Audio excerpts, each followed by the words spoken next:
vous parler tout d'abord de ce qu'était l'école dans le temps jadis, c'est-à-dire avant la catastrophe, c'est-à-dire, vous savez ce que c'est que la catastrophe, c'était 1789. Alors je vais vous parler de l'école d'Ancien Régime. Au siècle de Louis XIV et Louis XV, les écoles de village étaient prises en charge par la communauté des habitants. Les habitants achetaient ou construisaient ou louaient la maison d'école.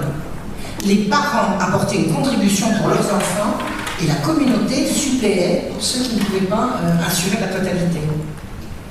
L'existence de ces écoles est attestée depuis le Moyen-Âge, c'est-à-dire que ce n'est pas une nouveauté du siècle de Louis XIV. Et à cette époque, les curés choisissaient des clercs pour faire la classe. Mais au XVIe siècle, alors dites-vous au XVIe siècle, c'est-à-dire la fin du Moyen-Âge, c'est-à-dire ce qu'on appelle la Renaissance, un ambassadeur vénitien déclara qu'il n'y avait personne en France qui ne sache lire et écrire. Alors c'est bien évidemment certainement exagéré, mais c'est quand même éclairant sur l'impression que pouvait donner sur un voyageur étranger l'état des écoles en France. Et on parle des écoles de village, là. On ne parle pas des écoles de ville, on parle des écoles de la campagne, où résidaient plus de 90% de la population.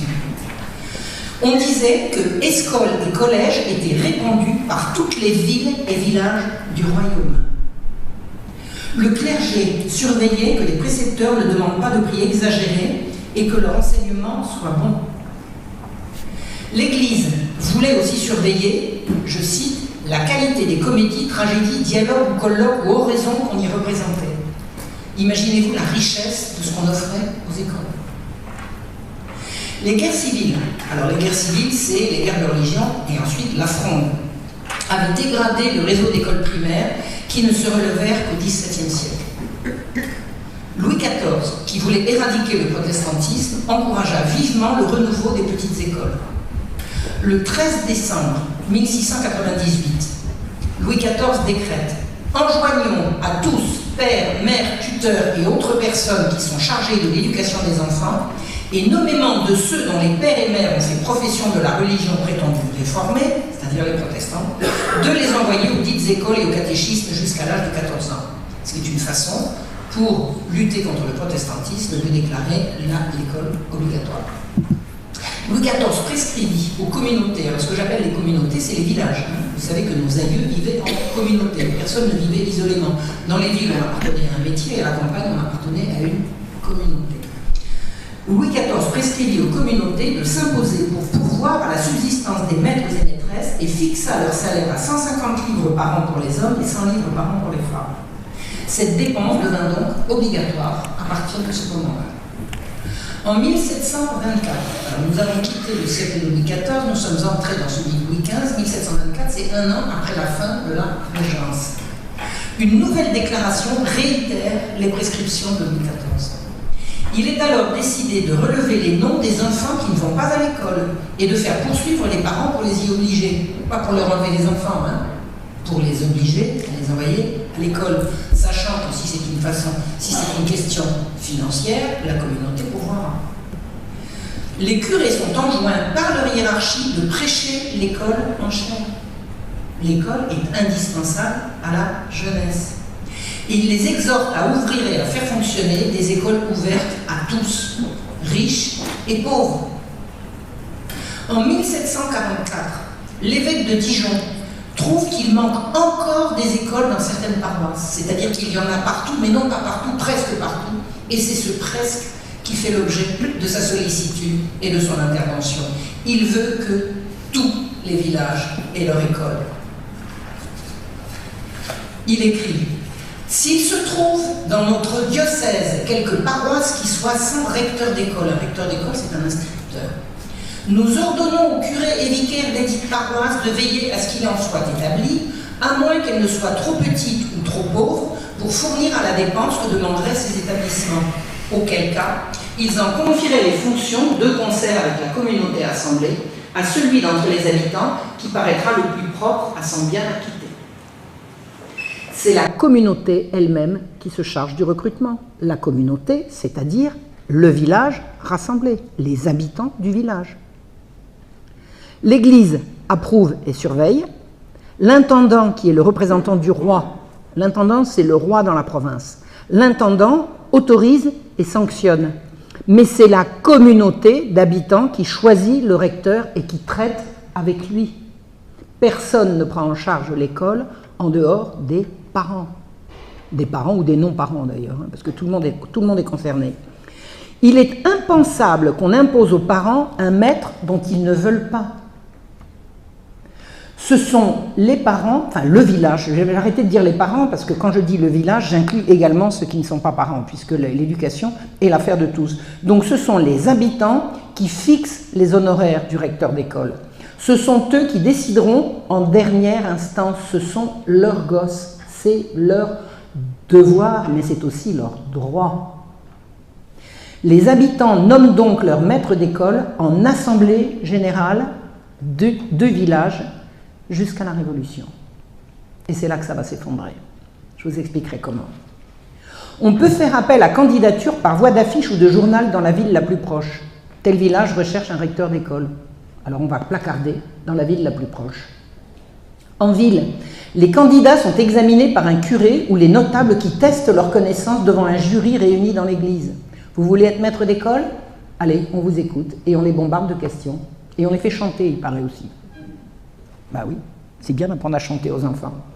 Au village, on demande au curé ou au maître sortant de se charger de cet examen. Les autorités du village, qui sont le procureur fiscal ou le syndic, alors procureur fiscal ou syndic, dans un village, c'est quelqu'un qui va représenter la communauté auprès des autorités supérieures. C'est quelqu'un qui n'a aucun pouvoir, qui n'a que des obligations. C'est-à-dire qu'on lui donne un mandat, on lui dit « tu vas raconter ça, tu vas nous représenter auprès de l'intendant ou autre ». Et le procureur fiscal, donc les autorités du village, exposent leurs raisons au village qui décide en dernière instance. Personne ne décide à la place des habitants. Alors, le syndic dont je vous parlais, c'est un porte-parole absolument temporaire. C'est-à-dire qu'on demande, on élit un syndic pour faire ceci ou cela, quand il a terminé, c'est fini. Soit on passe à quelqu'un d'autre, soit on n'en a plus besoin et on attend d'en avoir besoin. Le village vote à haute voix, c'est l'Assemblée générale. La nomination fait l'objet d'un acte devant notaire. On a recruté un recteur d'école, on va passer un contrat, dont les termes sont débattus par les habitants. Il n'y a pas un contrat type. Chaque village va décider de son contrat avec son instituteur. Et en fait, c'est un bail résiliable en 369, au choix des partis. Au choix des partis. L'école, fonctionnait essentiellement en hiver, comme vous imaginez. Le matin, la messe, c'est une école chrétienne, nous sommes en France. On apprend la lecture, l'écriture et les mathématiques. L'arithmétique, pardon, pas les mathématiques, l'arithmétique, le calcul, disons. Lire, écrire, compter. Et on apprend le latin. Et on fait copier des textes latins sur des pages blanches. Les élèves doivent savoir véritablement écrire. On leur fait copier des textes sur des pages. Et la demande est très forte de la part de la population du village d'apprendre à lire des vieux manuscrits. Est-ce que vous imaginez pourquoi? Eh bien parce que dans les vieux textes qui sont conservés dans chaque paroisse, il y a les contrats passés avec le Seigneur, c'est-à-dire les droits de la communauté. Et quand on ne sait pas lire, on peut se faire avoir. Or, on apprend à lire à ses enfants dans l'espoir, et en les poussant très fort dans cette direction, qu'ils puissent se faire les défenseurs de la communauté en cas d'abus contre la communauté. Donc on veut pouvoir lire les anciennes chartes, donc on apprend à lire, à écrire et à compter, mais également à lire l'écriture ancienne. Alors aujourd'hui on appellerait ça la paléographie. À l'époque, on appelait ça savoir lire les anciennes chartes de la communauté. Le paiement des gages du recteur d'école était assuré par les parents qui payaient en fonction de leurs moyens. C'est l'Assemblée qui décidait quoi et combien, qui paye quoi et combien. Aucune injonction ne venait de plus haut. Dans certains pays, on pouvait payer en nature.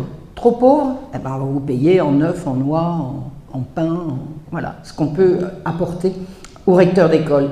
Et si c'était insuffisant, la communauté pouvait attribuer au maître le revenu de certains biens ou droits. Par exemple, admettons, le village possède une exploitation, je ne sais pas, d'une prairie, d'un bout de bois, d'une forêt ou quelque chose comme ça. On va dire à l'instituteur, on ne peut pas vous donner d'argent comptant, mais vous pourrez bénéficier de telle prestation, de tel bénéfice du village, appartenant au village.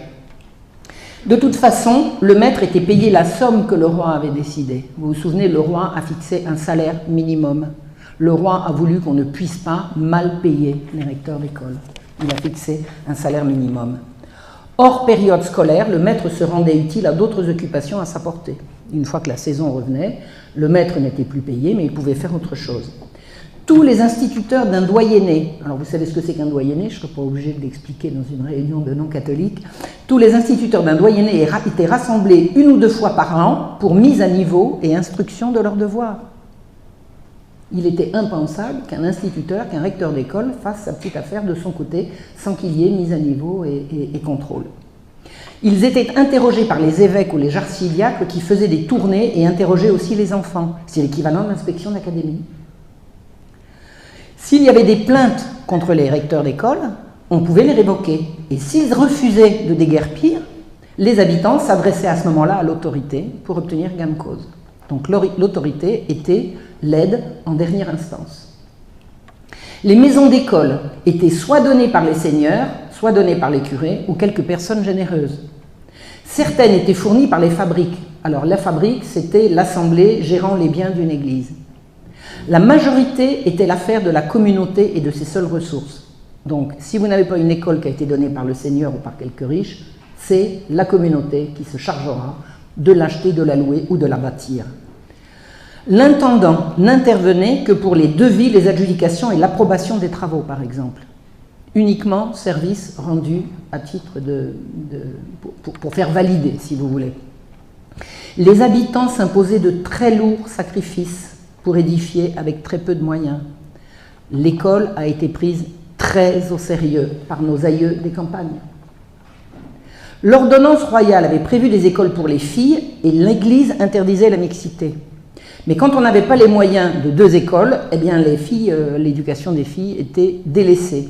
Au XVIIIe siècle, des évêques reviennent sur l'interdiction pour les filles, en disant on ne peut pas laisser les filles de côté comme ça. Si les gens n'ont pas les moyens, eh bien on va assurer une mixité. Plutôt que de laisser les filles sur le carreau, on va déroger à la règle qu'on s'était mise pour interdire la mixité. Donc, mais on établit autant que possible des classes de filles qui vont être tenues par les sœurs alors que les maîtres étaient tous des laïcs. Les maîtres étaient des laïcs. L'Église intervenait comme formatrice ou comme contrôle. Mais ce n'étaient pas des clercs qui faisaient la classe, c'était des laïcs. Pour les filles, c'était des sœurs. Et des fondations charitables ont confié à des sœurs l'enseignement gratuit pour les petites filles pauvres. Dès que les écoles de filles, le problème des écoles de filles a été posé, des gens sont venus en disant, ben voilà, je donne telle somme pour une fondation pour faire de l'école gratuite pour les petites filles. Ce qui a mené à la situation que rapidement les filles avaient un enseignement gratuit alors que les garçons, les parents payaient. Je trouve ça plutôt bien. En tout cas, c'était pas mal.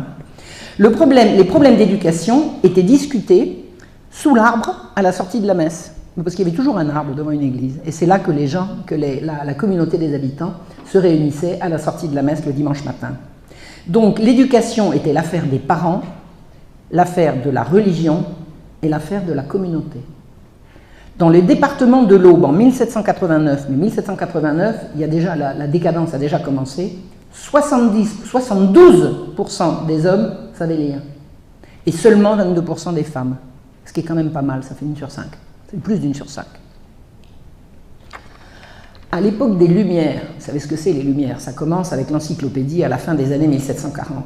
On commence à entendre des récriminations contre la multiplicité des écoles publiques et gratuites qui nuisent à l'agriculture.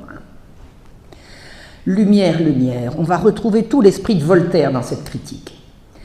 Un intendant écrit, alors les intendants, un mot sur les intendants, ils ont été pendant tout le siècle de Louis XIV les représentants du roi dans la province et à partir du siècle des Lumières, ils vont devenir les représentants des intérêts des riches auprès du roi. C'est-à-dire que petit à petit, la chose va s'inverser. Un intendant écrit « Les écoles de village ne produisent souvent d'autre effet que de faire des paysans des demi-savants qui, la plupart, ne profitent de l'instruction qu'ils ont reçue que pour abandonner l'agriculture et faire des procès à leurs seigneurs. C'est gênant. On aime mieux les ignorants. Pour eux, l'école pousse l'agriculteur à vouloir s'élever au-dessus de sa position. Or, l'agriculture a besoin de bras, pas de tête. Alors, un mot sur l'agriculture à l'époque des Lumières. L'agriculture est en train de devenir, et je ne vais pas m'étendre là-dessus parce que c'est vraiment un sujet en soi, l'agriculture à partir des Lumières va devenir objet de profit. Ça n'est plus ce qui fait vivre la population, c'est ce qui va enrichir les gens qui ont investi. D'accord? Donc, pour eux, l'école ruine l'agriculture, la leur, c'est-à-dire leur profit. Même récrimination contre les écoles secondaires de ville où les fils de paysans viennent étudier. Ces gens vont vouloir s'élever au-dessus de leurs conditions. Ah bah oui, incontestablement, incontestablement. La critique contre la gratuité et le nombre d'écoles montre combien l'instruction a été répandue dans le petit peuple. Les attaques sont conjuguées entre le mouvement des Lumières et les jansénistes. C'est un fait.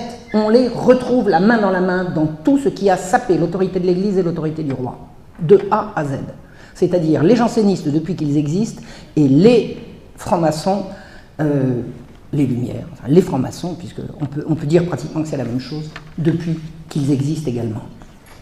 Le janséniste Lachalotais, tombeur des jésuites, c'est lui qui a réussi à faire interdire les jésuites, dont le rôle principal était l'éducation, l'instruction gratuite pour tous. L'instruction gratuite pour tous, qui leur a fait tellement d'ennemis. Donc le janséniste Lachalotais publie en 1762 un essai d'éducation nationale. Écoutez ce que dit ce monsieur.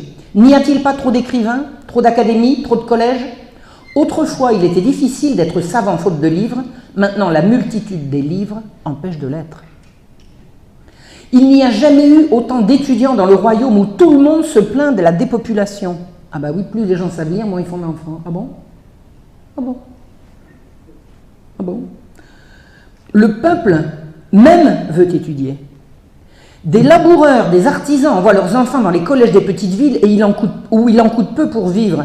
Parce que les collèges des petites villes, au collège des petites villes, les paysans pouvaient apporter de la nourriture à leurs enfants. Donc voilà, il y avait moyen, en multipliant les collèges dans les petites villes, il y avait moyen véritablement d'apporter l'enseignement secondaire aux paysans. Parce que ce dont je vous parlais tout à l'heure, c'était l'enseignement primaire, nous sommes d'accord. Quand ils ont fait de mauvaises études qui ne leur ont appris qu'à dédaigner la profession de leur père, ils se jettent dans les cloîtres, alors ce qui est une façon de dire qu'on ne devient clair que quand on a raté, encore une calomnie. Dans l'état ecclésiastique, ils prennent des offices de justice et deviennent souvent des sujets nuisibles à la société. Les frères de la doctrine chrétienne qu'on appelle ignorantins sont survenus pour achever de tout perdre. Ils apprennent à lire et à écrire à des gens qui n'eussent dû apprendre qu'à dessiner et à manier le rabot et la lime, mais qui ne veulent plus le faire. Le bien de la société demande que les connaissances du peuple ne s'étendent pas plus loin que ses occupations. Tout homme qui voit au-delà de son triste métier ne s'en acquittera jamais avec courage et avec patience. Si ce n'est pas de la haine du peuple.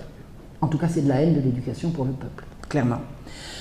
Une des lettres de Voltaire du 4 mai 1762, concernant le texte « L'essai de l'éducation nationale » de Lachalotais, est classée avec cette mention « Très belle lettre d'envoi de son ouvrage contre la constitution des jésuites et le fanatisme qu'elle renferme et contre la barbarie de l'éducation française. » La barbarie.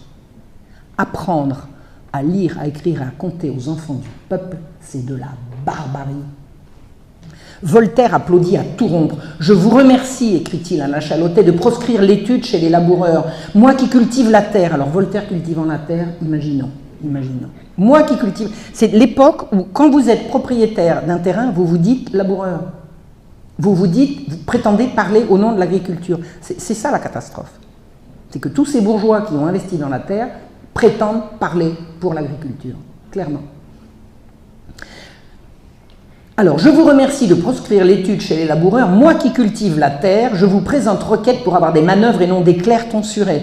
Il est à propos que le peuple soit guidé, mais non pas qu'il soit instruit. Il n'est pas digne de l'être. Voltaire. J'ai apporté un petit livre là-dessus, sur notre ami Voltaire. En 1766, Voltaire écrit à son ami Damilaville « Je crois que nous ne nous entendons pas sur l'article du peuple que vous croyez digne d'être instruit. J'entends par peuple la populace qui n'a que ses bras pour vivre. Je doute que cet ordre de citoyens ait jamais le temps ni la capacité de s'instruire. Il mourrait de faim avant de devenir philosophe. Il me paraît essentiel qu'il y ait des gueux ignorants. Si vous aviez comme moi une terre, si vous aviez des charrues, vous seriez de mon avis. Ce n'est pas le manœuvre qu'il faut instruire, c'est le bon bourgeois, c'est l'habitant des villes. Quand la populace se mêle de raisonner, tout est perdu. On voit le programme. Savez-vous que Rousseau, Jean-Jacques, vous savez celui qui a abandonné ses enfants et qui a écrit un traité sur l'éducation, savez-vous qu'il a écrit en 1761 dans la Nouvelle Héloïse « N'instruisez pas l'enfant du villageois car il ne lui convient pas d'être instruit ». Rousseau, Jean-Jacques, oui le même. En 1774, les Lumières arrivent au pouvoir et réussissent à imposer l'économie de marché en lieu et place de l'économie morale sous la protection du roi. Ça a fait l'objet de plusieurs de mes conférences. Turgot a convaincu Louis XVI de laisser filer le prix du blé, donc du pain du peuple, pour le bien de tous. Majesté, quand le pain sera trop cher, c'est pas grave. C'est pas grave, ça s'arrangera. Le problème de Turgot, c'est que le peuple n'est pas d'accord. Il y a une solution. Le roi écrit, alors c'est Turgot qui a écrit, mais c'est le roi qui a signé, écoutez bien, le roi met sous les yeux de ses sujets leurs véritables intérêts. C'est-à-dire qu'en imposant le libéralisme, le roi met devant les yeux, présente à ses sujets leurs véritables intérêts. Le peuple ne sait pas ses véritables intérêts, il faut qu'on lui montre. Et entend prévenir ou calmer les inquiétudes que le peuple conçoit si aisément sur cette matière. Effectivement, dès qu'on touche au pain, les gens sortent. Je répète, et entend prévenir ou calmer les inquiétudes que le peuple conçoit si aisément sur cette matière et que la seule instruction peut dissiper. Eh bien, on va expliquer au peuple ce qui est bon pour lui, et s'il n'est pas d'accord, on va l'éduquer. Eh bien, voilà le programme. On peut s'attendre au pire, ben il va arriver. En 1783, paraissent des vues patriotiques sur l'éducation du peuple, tant des villes que des campagnes, d'un certain Louis Philippon de la Madeleine. Alors, 1783, on approche de la catastrophe.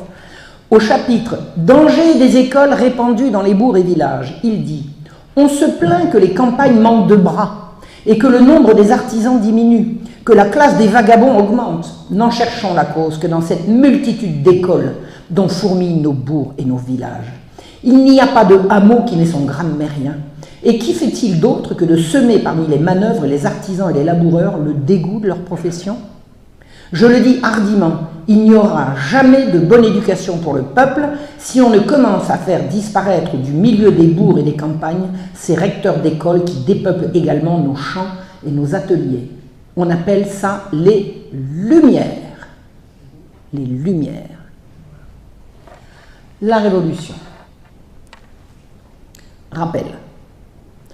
La cause première de la Révolution, c'est la dette.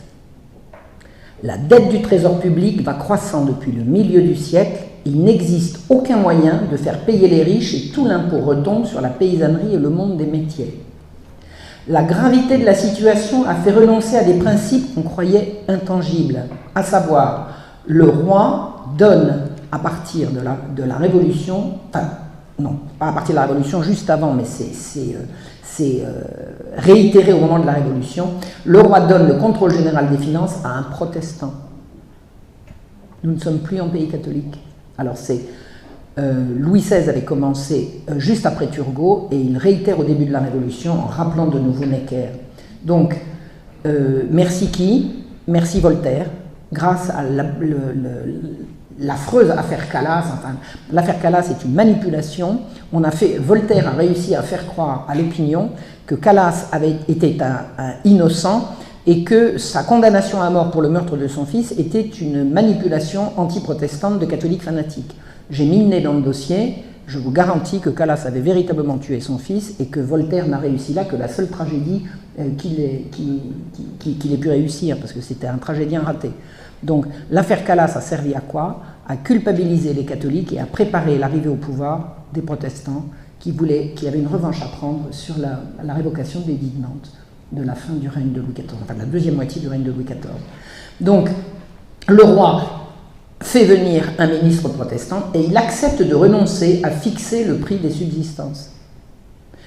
La fixation du prix des subsistances s'appelait la taxation au profit du libre marché et de la loi de l'offre et de la demande.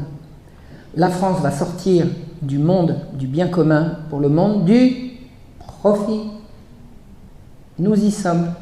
Necker a encore creusé le déficit, le trésor est aux abois, il ne reste plus au roi qu'une seule solution, s'il ne veut pas être en cessation de paiement, c'est de réunir les États généraux.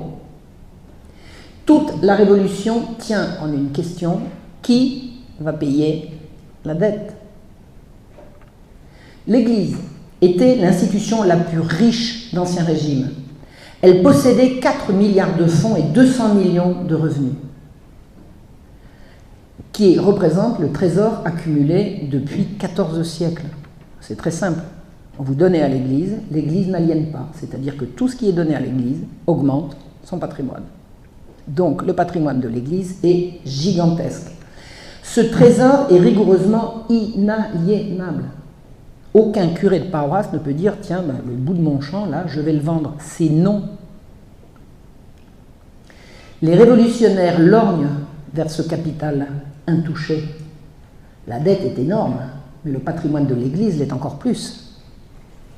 Et la dette de l'État est d'autant plus dramatique que ce qu'on appelle le crédit du roi est nul. Ça veut dire quoi? Ça veut dire que quand le roi lève un emprunt, les particuliers ne lui prêtent plus, parce qu'ils ne savent pas s'ils vont être remboursés.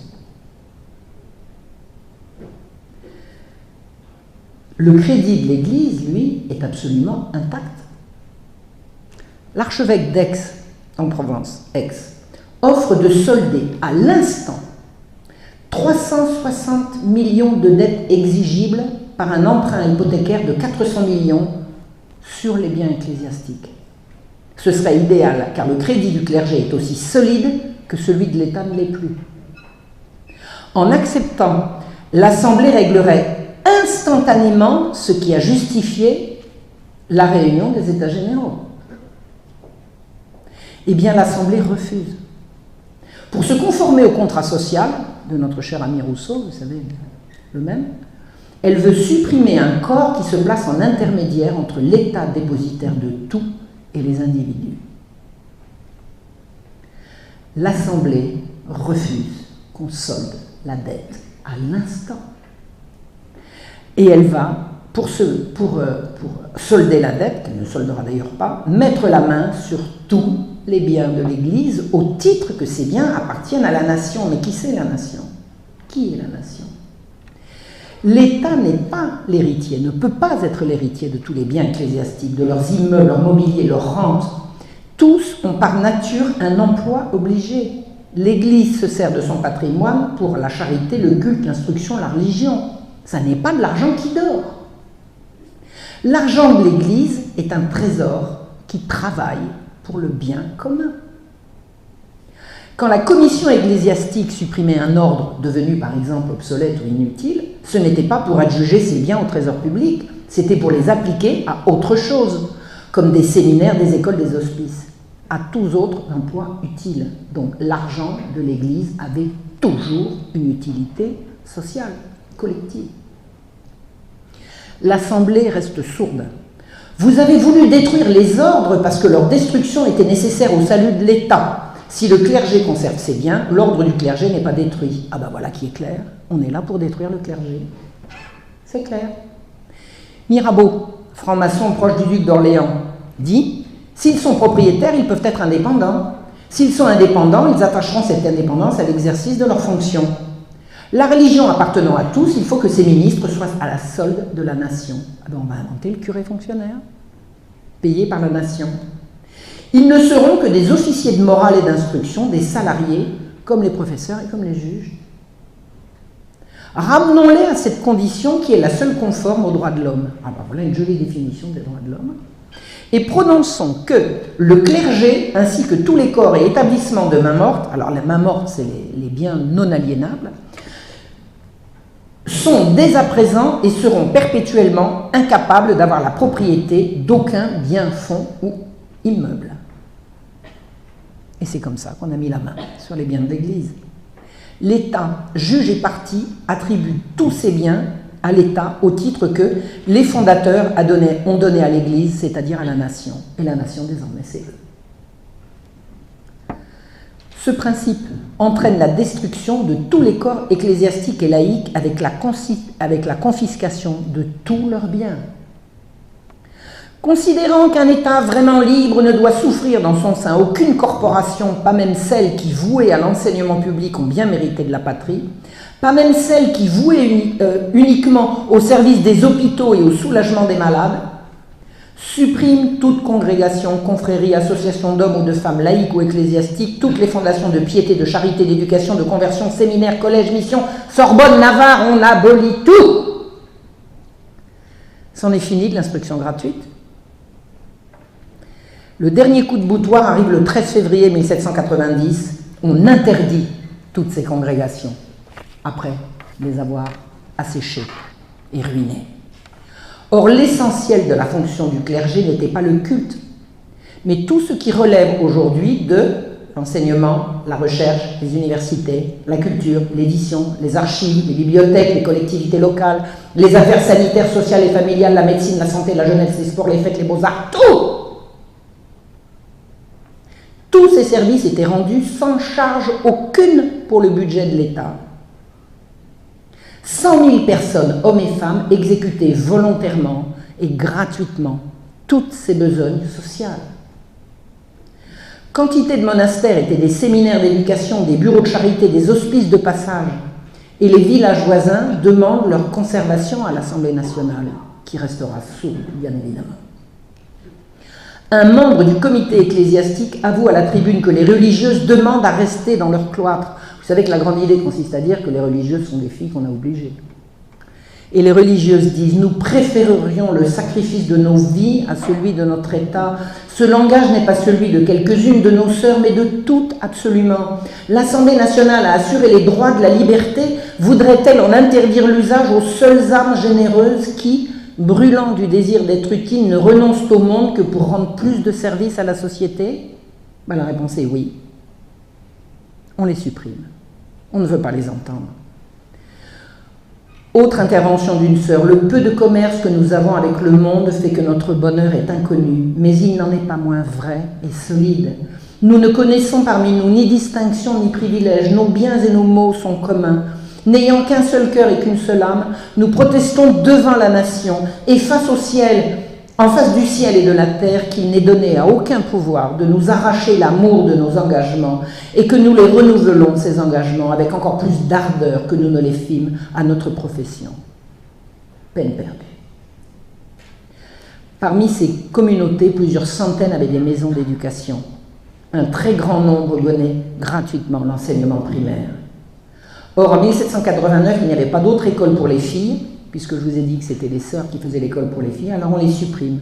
Et si on les supprime, on bouche à l'un des deux sexes, c'est-à-dire à la moitié de la population française, toutes sources de culture ou d'instruction. C'est pas grave, on a écrasé l'infâme. D'un seul coup, la Révolution a asséché tout le service public gratuit.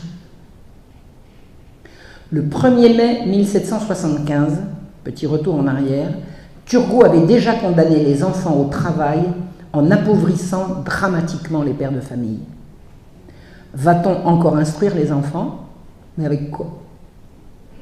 Avec quoi? Avril 1792, la Révolution a avancé, le franc-maçon Condorcet remet à la législative un projet intitulé « Organisation générale de l'instruction publique ». Condorcet, c'est un libéral, ami de Turgot. Il veut qu'on enseigne le libéralisme qui ne passe pas spontanément. Alors, ça, il y a une chose qu'il faut comprendre. Le peuple est bête. Quand le peuple ne veut pas quelque chose, c'est parce qu'on lui a mal expliqué. Ça marche à tous les coups. Ça marche à tous les coups. On nous le refait en permanence. En permanence. Le 18 décembre 1792, alors c'est pendant le procès du roi, Jean-Baptiste Leclerc, du comité d'instruction publique de la Convention, déclare « Au moyen de l'instruction commune, vous déjouez toutes les passions funestes au bien public et vous dérobez le cœur des enfants à l'aristocratie des parents, à leur orgueil et à leur fanatisme. Donc il est bien clair que l'école va consister à retirer les enfants à l'influence délétère de leurs parents. On est exactement à l'inverse de ce qu'a été tout l'esprit de l'instruction pendant les siècles de royauté. Alors, l'influence des aristocrates, l'aristocratie de leurs parents, il faut savoir qu'à partir de 1789, bien c'est patriotes et mauvais c'est aristocrates. Donc du moment que c'est aristocrate, c'est des ennemis, et du moment que c'est bien, c'est patriote. Le 20 janvier 1793, mort de Michel Lepelletier de Saint-Fargeau. Il avait voté la mort du roi, il était en train de dîner dans un restaurant du Palais Royal, un individu se présente devant lui, vous êtes Michel Lepelletier de Saint-Fargeau, oui, et il lui perce le flanc. Il avait sur la poitrine un plan d'éducation. Son frère Félix récupère le plan d'éducation et il veut le présenter à la Convention. Il lit le plan d'éducation. Alors Michel Lepelletier de Saint-Fargeau s'apprêtait après le déjeuner à aller porter son plan d'éducation à l'imprimerie. Donc c'était véritablement son bébé, son œuvre. Donc le vendredi 12 juillet 1793, c'est-à-dire quelques mois après, 6 mois après l'enterrement en grande pompe de ce conventionnel, Félix Lepelletier de Saint-Fargeau croise Robespierre dans le jardin des Tuileries. Et Robespierre lui dit « J'ai entendu parler du plan de votre frère Michel, est-ce que vous pourriez me le montrer ?» Félix dit « Non, attendez, non, je voudrais le présenter à la Convention. » Alors Robespierre insiste en disant « Allons, citoyen, oui, non. » Robespierre jure sur ce qu'il a de plus précieux qu'il lui rendra dès qu'il l'aura lu. Et le lendemain, un petit crieur dans les jardins du Palais Royal crie « Cet après-midi à la Convention, le citoyen Robespierre présentera le plan d'éducation de Michel Lepelletier de Saint-Fargeau. » Par jure. Félix, furieux, dès qu'il revoit Robespierre, lui dit « Mais vous m'aviez juré » et là Robespierre fait amende honorable, il dit « Écoutez, ce plan était si beau, je n'ai pas pu résister. C'était admirable. C'est le premier ouvrage qui soit à la hauteur de la République. » Mardi 13 août 1793, discussion à la Convention du plan. Robespierre dit « L'imagination pose les bornes du possible, mais quand on a le courage de bien faire, il faut franchir ces bornes. Je vois d'un côté la classe des riches qui repousse cette loi, la loi sur l'instruction, sur l'éducation, issue du plan de Michel Lepelletier. De l'autre, je vois le peuple qui la demande. Je n'hésite plus, elle doit être adoptée. Oh mon Dieu. Le plan de Michel Lepelletier de Saint-Fargeau était effectivement génial. Écoutez, je remarque, dit-il avec peine, que jusqu'à 6 ans, l'enfant échappe à la vigilance du législateur et que cette portion importante de la vie reste abandonnée aux préjugés subsistants et à la merci des vieilles erreurs. Alors eux, c'était 6 ans, nous, c'est 3. Maintenant, nous, c'est 3. Je demande que quiconque refusera ses enfants à l'institution commune, nouveau nom de l'école pour tous, soit privé de l'exercice de ses droits de citoyen pendant tout le temps qu'il se sera soustrait à remplir ce devoir civique. Quand Louis XIV rendait l'école obligatoire, ce n'était pas ce qu'il faisait. Il ne retirait pas leurs droits aux parents. Il les incitait simplement à mettre leurs enfants à l'école. Et que ces parents, donc, qui refuseront de mettre leurs enfants à l'école, qu'ils payent en outre double contribution dans la taxe des enfants. C'est-à-dire que si vous ne mettez pas votre enfant à l'école, vous paierez comme s'il y était multiplié par 2. C'est une horreur. Ce plan de Michel Lepelletier de Saint-Fargeau est une horreur. C'est une horreur. Je l'ai étudié en long, en large et en travers. Je n'ai pas le temps de vous en faire l'analyse exhaustive et c'est dommage. Il est disponible sur Internet, trouvez-le. Il s'agit de régénérer l'espèce humaine dégradée par le vice. Ça commence bien. Quand on aime les hommes, on n'essaye pas de les régénérer, on essaye de les aider déjà. On va donc créer un nouveau peuple. Pour les garçons, ça commence bien. Ils apprendront à lire, à écrire et à compter, et il leur sera donné les premières notions de mesurage et d'arpentage. Alors on ne perd pas le nord, c'est-à-dire qu'on leur apprend à lire, à écrire, à compter, et déjà on leur donne des notions de professionnelles. On leur fera apprendre par cœur quelques chants civiques et le récit des traits les plus frappants de l'histoire des peuples libres et de celle de la Révolution française. Alors les peuples libres, c'est nous. C'est nous. Depuis qu'on a coupé la tête au roi, c'est nous les libres. Donc on va leur apprendre des chants patriotiques républicains. Voilà. Ils recevront aussi des notions de la constitution de leur pays, de la morale universelle et de l'économie rurale et domestique. Bon, c'est pas mal jusqu'à présent, bon, à part le bourrage de crâne, mais après tout. Bon, bah, on dit les curés, ils enseignent l'évangile, et les républicains, ils enseignent la République. Pourquoi pas? C'est une bonne guerre. Les filles, elles apprendront à lire, à écrire et à compter. Jusqu'à là, tout va bien. Elles apprendront également les champs civiques, quelques traits d'histoire propres à développer les vertus de leur sexe. Jusqu'à là, tout va bien. Morale et économie domestique et rurale. Pas de problème. La principale partie de la journée sera employée par les enfants de l'un et l'autre sexe au travail des mains. Alors, à quelle heure on apprend à lire, à écrire, à compter? Attendez, je répète, la principale partie de la journée sera employée par les enfants au travail des mains. Les garçons seront employés à des travaux analogues à leur âge, soit à ramasser et répandre des matériaux sur les routes, soit dans les ateliers des manufactures qui se trouveraient à portée des maisons d'éducation nationale, soit à des ouvrages qui pourront s'exécuter à l'intérieur même de la maison. Tous seront exercés à travailler la terre. Les filles pourront apprendre à filer, à coudre et à blanchir. Elles pourront être employées dans les ateliers de manufacture qui seront voisines ou à des ouvrages qui pourront s'exécuter dans l'intérieur de la maison d'éducation. On va donc faire travailler les enfants. Mais c'est bien ça, la majeure partie de la journée. Répandre des matériaux sur les routes, c'est quoi? C'est l'ancien travail de la corvée, ça, qu'on a supprimé. Eh bien, c'est pas grave de la supprimer si on fait travailler les enfants des écoles. Mais, attendez, rassurez-vous, on va les payer quand même. Le produit du travail des enfants sera employé comme suit. Les 9 dixièmes seront appliqués aux dépenses communes de la maison et 1 dixième sera remis à la fin de chaque semaine à l'enfant pour en disposer à sa volonté. Oh, il a le droit de disposer de 10% du produit de son travail. Les enfants vont donc travailler à faire tourner l'école. Tout enfant, de l'un et l'autre sexe, âgé de plus de 8 ans, qui, dans la journée précédente, si c'est un jour de travail, n'aura pas rempli une tâche équivalente à sa nourriture, ne prendra son repas qu'après que les autres enfants auront achevé le leur, et il aura la honte de manger seul, ou bien il sera puni par une humiliation publique qui sera indiquée dans le règlement. Les enfants travaillent d'abord pour se nourrir. Mais avant, c'était les papas qui travaillaient pour nourrir les enfants. Maintenant, ce sont les enfants qui travaillent à se nourrir.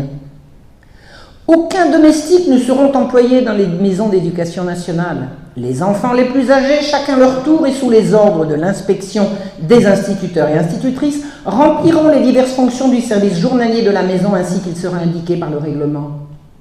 On ne va quand même pas payer des personnels de service, alors qu'on a des enfants pour faire le travail gratuitement. Parce que ça, c'est pas payé. Ça, c'est pas payé. Les moments et les jours de délassement seront employés à des exercices de gymnastique qui seront indiqués dans le règlement. On ne va pas les laisser jouer aux billes quand même. Les garçons seront formés en outre au maniement des armes. Elle est belle la République. Récapitulons. Travail de la terre et en atelier pour payer l'établissement et service intégral gratuit du fonctionnement de la maison. Que reste-t-il pour l'étude? Pour le délassement? C'est le bagne. Dans l'intérieur ou à portée des maisons d'éducation seront placés autant qu'il sera possible les vieillards ou infirmes hors d'état de gagner leur vie et qui seront à la charge de la commune. Les enfants seront employés chacun à leur tour, suivant leur force et leur âge, à leur service et assistance. Non seulement ils travailleront toute la journée, mais le soir, ils s'occuperont des vieux gratuitement. C'est-à-dire qu'on va faire aux enfants tout ce que les religieux et les religieuses faisaient gratuitement. On va faire porter ça par des petits, à partir de 6 ans. Tous les frais d'établissement et d'entretien des maisons d'éducation seront pourvus par, premièrement, le produit du travail des enfants, sauf les 10% dont on a parlé. Les revenus personnels qui pourraient appartenir aux enfants élevés dans les dites maisons seront employés à la défense commune pendant tout le temps qu'ils y demeureront. Les enfants qui seront moins que pauvres, plus que pauvres, je veux dire, pardon, qui ne seront pas pauvres, contribueront, s'ils ont des biens personnels, on les mettra dans le lot. Alors, 1, l'éducation est obligatoire. 2, quand vous entrez à l'école, il faut que vous laissiez une partie de votre fortune, de votre richesse, celle des parents bien évidemment. Le surplus sera acquitté comme charge locale par toutes les personnes domiciliées dans le canton ou section, chacun aux marques livres de ses facultés présumées. Marques livres, ça veut dire chacun au pourcentage de. de ses facultés présumées d'après la cote des impositions directes. Alors, en résumé, l'école sera payée par le travail des enfants, par leurs revenus propres pour ceux qui en ont, et enfin par une taxe payée par les habitants. Eh bien, la République ne va pas se ruiner. On n'a pas oublié les parents, on va les faire contribuer. Les pères siégeront à un conseil de 52 personnes choisies parmi eux. Alors, choisies par qui? Ah, je n'ai pas trouvé. Peut-être que je relise. Ils seront astreints à 7 jours de surveillance de l'établissement dans l'année. 7 jours, 52 sur 7 jours, vous avez compris, ça en fait le tour de l'année. Leur travail consistera dans la gestion de tout ce qui touche à l'école, alimentation, emploi du temps, distribution du travail, relations avec les enseignants, propreté de l'établissement, exécution du règlement. C'est-à-dire que c'est les parents qui vont se taper le travail. Mais la République, elle est où, là? En bref, toute la gestion de l'école leur incombera et ce sera gratuit. Savez-vous comment on appelait, sous l'Ancien Régime, le travail obligatoire gratuit? La corvée. La corvée. On rétablit la corvée. Il sera accordé, alors tenez-vous bien, j'ai pas fini encore avec cette horreur, il sera accordé une gratification de 300 livres. Alors 300 livres, c'est l'équivalent, en comparant les niveaux de vie, à 900 € aujourd'hui. À chacun, une gratification de 300 livres, à chacun des instituteurs de la maison dans laquelle il sera mort pendant le cours de l'année un moindre nombre d'enfants, comparativement aux autres maisons situées dans le département, et en observant les proportions du nombre des enfants qui y sont élevés. C'est-à-dire qu'on conçoit déjà que les enfants vont mourir à la tâche, mais il n'y avait pas ça dans les écoles de village. Il n'y avait pas ça dans les écoles de village. Et pareille gratification sera accordée à chacun des instituteurs de la maison dans laquelle le produit du travail des enfants aura été le plus considérable comparativement avec les autres maisons du département et en observant aussi les proportions du nombre d'enfants. On va donc payer les instituteurs au rendement du travail des gosses. C'est ça qui est marqué. Robespierre, après la lecture du plan génial que je viens de vous résumer, dit: avec la mémoire de ses vertus, Michel Le Pelletier a légué à la patrie un plan d'éducation que le génie de l'humanité semble avoir tracé. Fermez le banc, on ne saurait mieux dire. Que disent nos amis les révolutionnaires de l'éducation? Danton: mon fils ne m'appartient pas, il est à la République. Le plan est adopté. Le 12 décembre 1993, Danton déclare: il est temps de rétablir ce grand principe qu'on semble méconnaître, que les enfants appartiennent à la République avant d'appartenir à leurs parents. Nous avons assez fait pour les affections, devons-nous dire aux parents: nous ne vous les arrachons pas à vos enfants, mais vous ne pouvez les soustraire à l'influence nationale. Mais si on les arrachait, ça ferait quoi la différence? Le 7 mai 1794, Robespierre écrit: la patrie a seule le droit d'élever ses enfants. Elle ne peut confier ce dépôt à l'orgueil des familles ni aux préjugés des particuliers. Tout ce que vous croyez, chers amis, n'est que préjugé du moment que vous n'êtes pas d'accord avec eux. Aliment éternel de l'aristocratie et d'un fédéralisme domestique qui rétrécit les âmes en les isolant. Alors là, on a lu aristocratie, vous avez compris. Le 1er juin 1794, Bertrand Barrère déclare: les enfants appartiennent à la famille générale, à la République, avant d'appartenir aux familles particulières.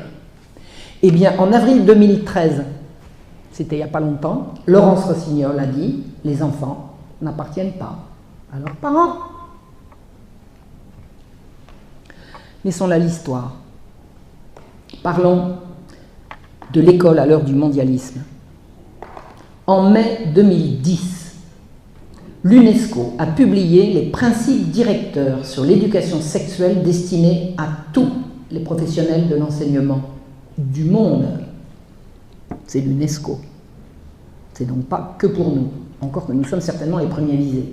Mais il s'agit d'une politique mondiale. C'est valable pour la planète et il est impensable de penser pouvoir s'y soustraire. Alors ça n'est pas contraignant, mais ça le devient, parce que les nations, les pays reprennent ces principes. Il faut, disent-ils, aux enfants une éducation sexuelle avant qu'ils soient sexuellement actifs et leur donner des informations scientifiquement précises. Voilà maintenant de quoi on va s'occuper. On va apprendre le sexe aux enfants. C'est ça maintenant l'éducation. Et à partir de 3 ans, vous n'avez plus les moyens de vous y opposer. Qu'est-ce que c'est que des informations scientifiquement précises concernant l'éducation sexuelle? Il n'existe pas de science de la sexualité hormis les délires pervers d'un certain Kinsey. Vous avez là un livre excellent de mon amie Julie Treisman que je vous recommande de lire, en sachant que c'est extrêmement pénible, mais c'est un devoir. De toute façon, quand je fais des conférences sur l'histoire, je suis certainement émue, mais je me maîtrise. Là, j'ai déjà les jambes qui tremblent de ce que je vais vous raconter. Et je tiens à préciser aussi que le sujet m'oblige à employer quelquefois des termes qui peuvent choquer. Je vous en demande pardon d'avance. C'est de ça, de toute façon, c'est ça que nos chères têtes blondes vont avoir à partir de 3 ans. Kinsey a inventé la pseudo-science sexuelle. Kinsey était un pervers et un escroc. Il n'y a pas de science, alors il n'existe pas de science de la sexologie hors de Kinsey qui n'a jamais été validée par aucun comité scientifique indépendant. Donc, nous sommes là en pleine perversion à l'échelle de la planète. Donc, quelques idées maîtresses et autres principes directeurs qu'on inculquera aux enfants d'après l'UNESCO. On va apprendre aux petits que chaque individu a le droit de prendre ses propres décisions. Qu'est-ce que ça vient faire dans une éducation sexuelle? C'est tout en haut dans le programme.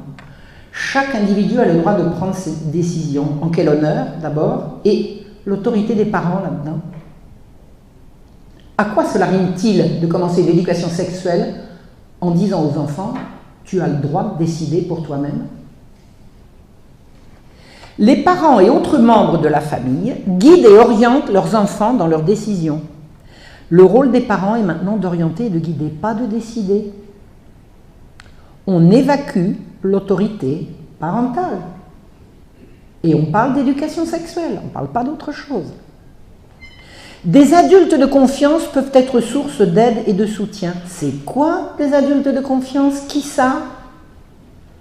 Quelle garantie a-t-on qu'un adulte de confiance ne soit pas précisément un suborneur, un pédophile?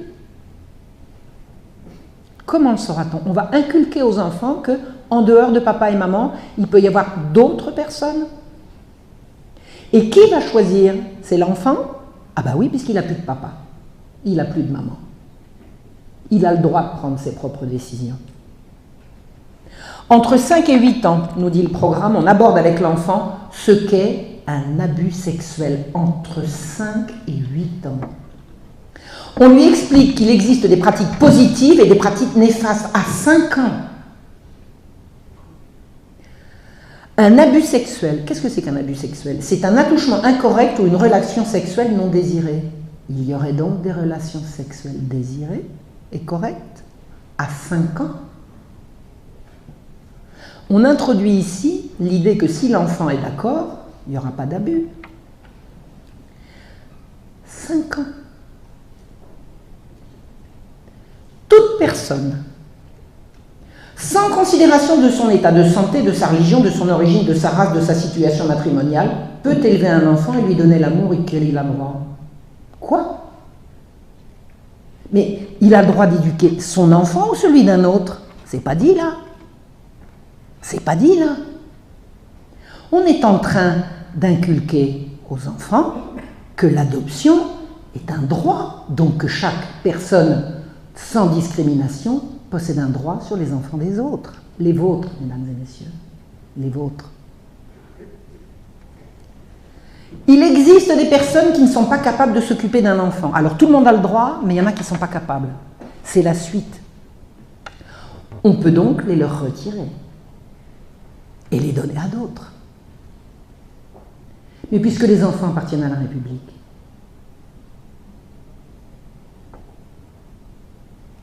j'en ai les jambes qui tremblent. L'Organisation mondiale de la santé, l'OMS, a publié également en 2010 les standards pour l'éducation sexuelle en Europe. C'est la même année. Mais ce n'est pas le même texte. Préambule. Il faut donner une éducation sexuelle, notamment dans les écoles, ce qui n'est pas toujours aisé. La démarche rencontre souvent des résistances motivées le plus souvent par des peurs et des préjugés. Alors quand vous n'êtes pas d'accord, c'est parce que vous avez des préjugés. On l'a déjà dit, mais bis repetita. Si vous n'êtes pas d'accord qu'on enseigne l'éducation sexuelle de cette manière-là à vos enfants, c'est que vous avez peur, vous savez, comme les gens qui avaient peur que le prix du pain soit prohibitif, vous avez peur et vous avez des préjugés. Donc on va vous y obliger, puisque vous n'êtes pas d'accord. Ça, c'est le principe. Quand le peuple n'est pas d'accord, eh ben, on le force.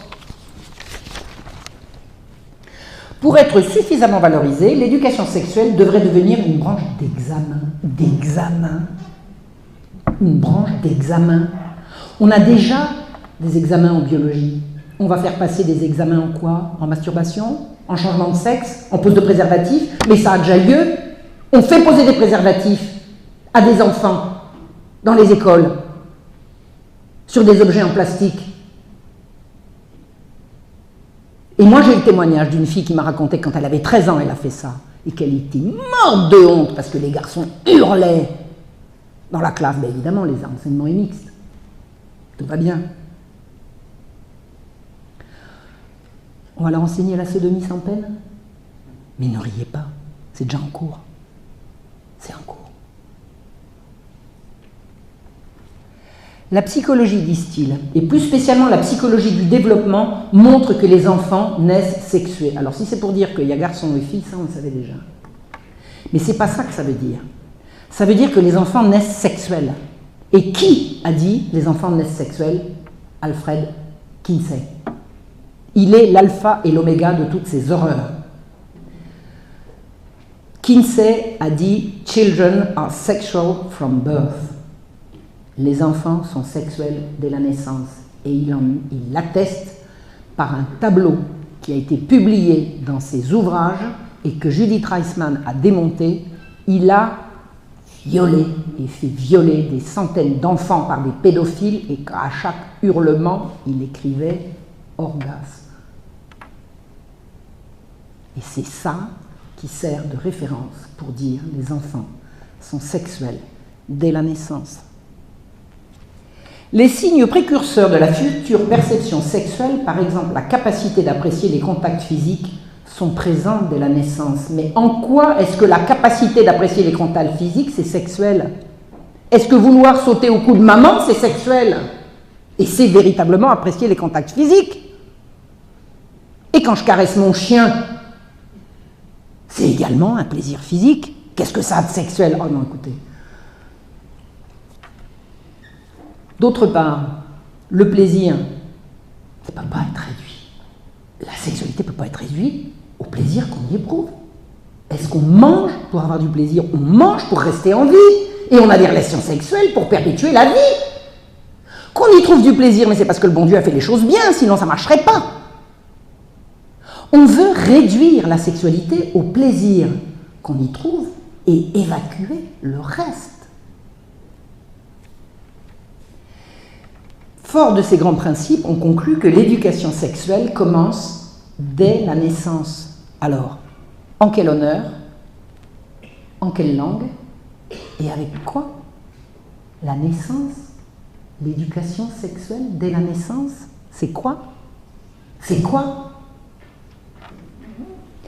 De par sa propre expérience, l'individu apprend quel type de comportement sexuel, c'est-à-dire quand, comment et avec qui, est approprié et à quels effets et réactions il doit s'attendre, comment il se sent par rapport à elle. Alors ça, c'est ce qu'on va apprendre aux chères têtes blondes.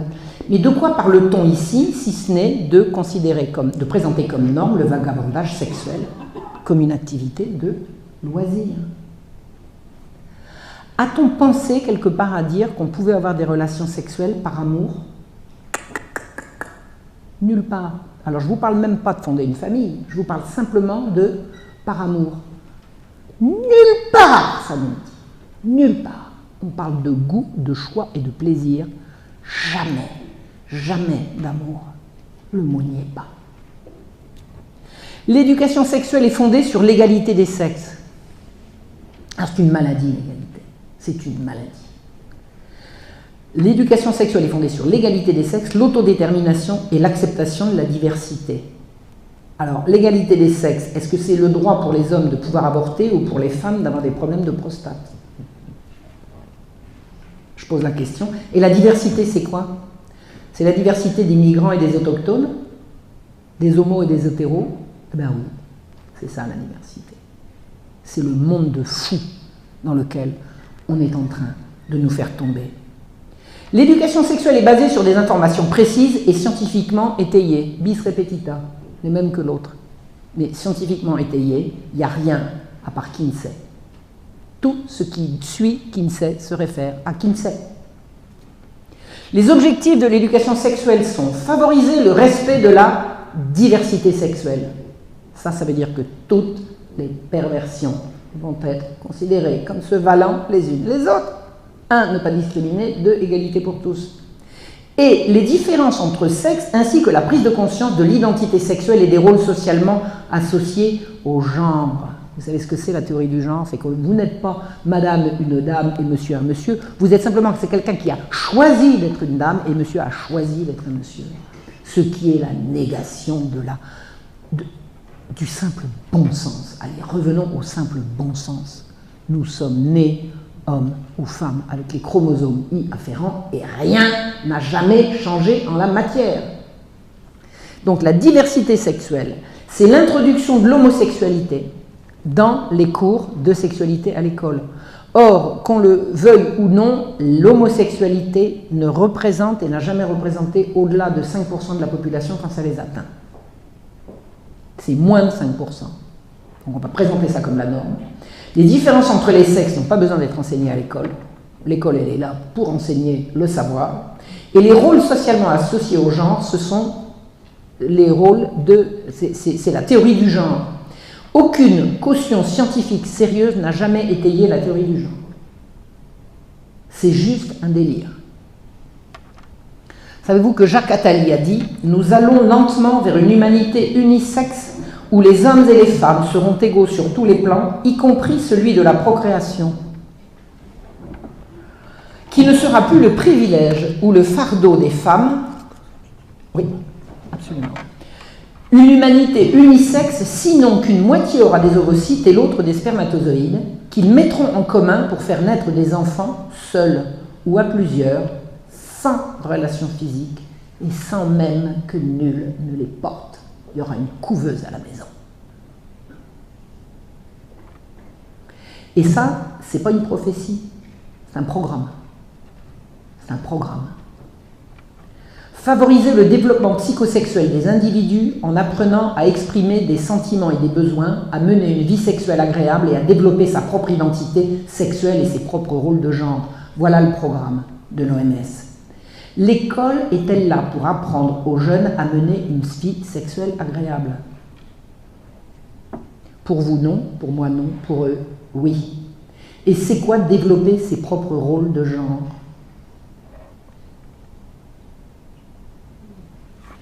Pour avoir un impact positif, l'éducation sexuelle doit d'abord avoir sa place attitrée dans les programmes scolaires et être traitée de manière approfondie tout au long de la scolarité. Alors maintenant, on ne sait plus ni lire ni écrire.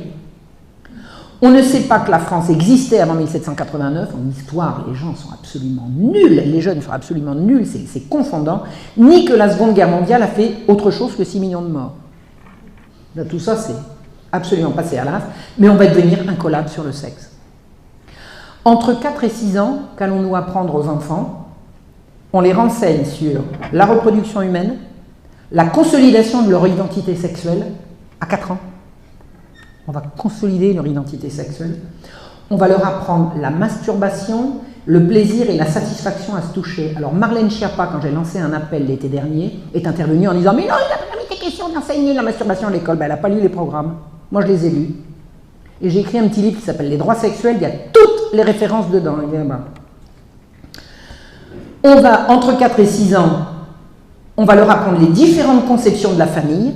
C'est quoi les différentes conceptions de la famille? La famille, ça n'est définitivement plus papa et maman. Il y a différentes conceptions. Alors il y a papa et papa, maman et maman, puis après il y a papa et papa et papa et papa. Ben oui, pourquoi s'arrêter à 2? À quel titre? On va leur apprendre les relations entre personnes du même sexe et le respect des différentes normes en matière de sexualité. Alors si ce n'est pas la promotion de l'homosexualité, qu'est-ce que c'est d'autre? Ah oui, non, il y a toutes les perversions. Toutes les perversions. Toutes les perversions. Et on va leur enseigner la conscience de pouvoir choisir « mon corps m'appartient ». Alors, j'ai reçu le témoignage d'un papa qui prend, au retour de l'école, son fiston sur ses genoux et le gosse descend en disant « Papa, mon corps m'appartient ».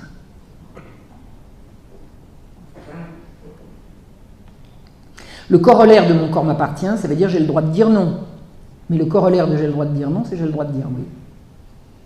On prépare la sexualisation des enfants à outrance. Je vais arrêter là. On apprend désormais aux enfants que la satisfaction de leurs instincts est un droit, alors que le principe même de l'éducation consiste à apprendre à maîtriser ses instincts. C'est de l'anti-éducation. Éduquer un enfant, c'est lui dire « oui, tu as envie, mais 1, tu vas attendre, 2, c'est pas permis. » Ou éventuellement, c'est permis, mais tu attendras. Et puis, il y a bien et mal, il y a oui et non. Là, on va dire, du moment que tu as envie, tout est bon. C'est de l'anti-éducation. L'école de la République, obligatoire désormais à partir de 3 ans, a totalement renversé les valeurs et a volé leurs enfants aux parents. Il est temps de réagir, parce que maintenant, la loi est contre vous. Je vous remercie.